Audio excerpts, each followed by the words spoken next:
श्री महाकाल। महादेव दरबार में आपका हार्दिक स्वागत है। आज हम लोग वास्तुशास्त्र की क्लास का आज पहला एपिसोड है। वास्तुशास्त्र के ऊपर पहले मैंने 3-4 वीडियोस बना चुके हैं, उन्हें आप लिंक में जाकर देख सकते हैं। हमारा उद्देश्य ये है कि वास्तु के बारे में हर कोई जाने समझे। कहीं ना कहीं सारे लोग वास्तुशास्त्र और वास्तु दोष उनका प्रभाव उनके जीवन में आता है, चाहे वो वास्तु को माने या ना माने। बहुत सारे लोगों ने वास्तु के बारे में थोड़ी बहुत कुछ चीजों को सुना है, समझा है, उस आधार पे वो लोग उस चीजों को फॉलो करने की कोशिश करते हैं, पर उसके बाद में बहुत सारी चीजें मेजर मिसिंग रह जाती है, जिसके बारे में हम लोग इस वास्तु क्लास में चर्चा करेंगे। मेरा प्रयास रहेगा कि बहुत ही सरल शब्दों में, सरल तरीके से, एकदम शुरुआत से मैं आप लोगों को वास्तु सिखाऊं। वास्तु शास्त्र है क्या? एकदम परिभाषा के अनुसार बोला जाए तो भवन निर्माण के विज्ञान को वास्तुशास्त्र कहा जाता है। क्या वास्तुशास्त्र अभी अभी आया है? वो हो सकता है हमारी जानकारी में अभी आया हो, पर इसका उद्गम स्वर्ग से हुआ है।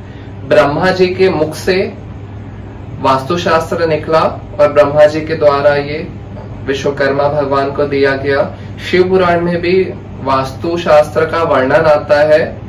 जब महादेव के लिए रावण को सोने का महल बनाना था, तो उन्होंने विश्वकर्मा भगवान के साथ में मिलकर वास्तु आधारित उस सोने की लंका का निर्माण किया था।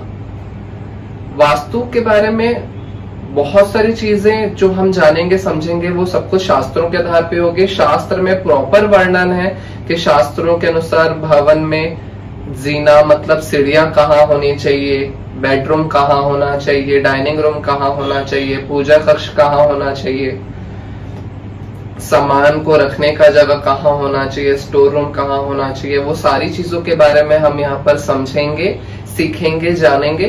पर सबसे पहले आपको पता होना चाहिए कि आप जिस घर में रहते हैं उस घर का फेसिंग कौन सा है, मतलब किस दिशा की ओर मुख वाला आपका घर है। फेसिंग का मतलब सामान्य अर्थों में आप समझ सकते हो कि आपके भवन की दरवाजे का मुख जिस ओर खुलता है उसे हम फेसिंग कहते हैं। यहां पर थोड़ा सा तस्वीर के द्वारा इस चीजों को समझने की कोशिश करते हैं। नॉर्थ, साउथ, ईस्ट, वेस्ट, ये 4 दिशाएं हमने यहां पर बना ली। इसके बाद आपको पता होना चाहिए कि आपके घर में सूरज किस ओर से निकलता है। ये आपका घर का प्लॉट एरिया हो गया और ये आपके घर का कंस्ट्रक्शन एरिया हो गया। अब आपके घर का दरवाजा अगर इस ओर खुलता है और दरवाजे आप ऐसे बाहर आते हैं, तो आपके घर का दरवाजा हुआ ईस्ट फेसिंग, हुआ आपका मकान। दरवाजा इस ओर खुलता है तो आपको बोला जाएगा आपका मकान है नॉर्थ फेसिंग, उत्तराभिमुख हुआ आपका मकान। इस ओर से खुलता है तो आप इससे कहेंगे पश्चिम मुखी, वेस्ट फेसिंग। और अगर इस ओर से आपके मकान का दरवाजा खुलता है तो आप इसे कहेंगे साउथ फेसिंग। तो आपको क्या करना है, सबसे पहले अपने घर के देखना है कि सूरज किस ओर से निकलता है। उसके आधार पे आपको अपने घर के डायरेक्शन को समझना है। और हम में सुनते हैं अक्सर कि नॉर्थ फेसिंग मकान अच्छा होता है, ईस्ट फेसिंग मकान अच्छा होता है, पर इसका मतलब क्या होता है? क्या सच में सारे के सारे नॉर्थ फेसिंग मकान अच्छे होते हैं? क्या सारे साउथ फेसिंग मकान बहुत बुरे होते हैं? क्या आपको ऐसा लगता है?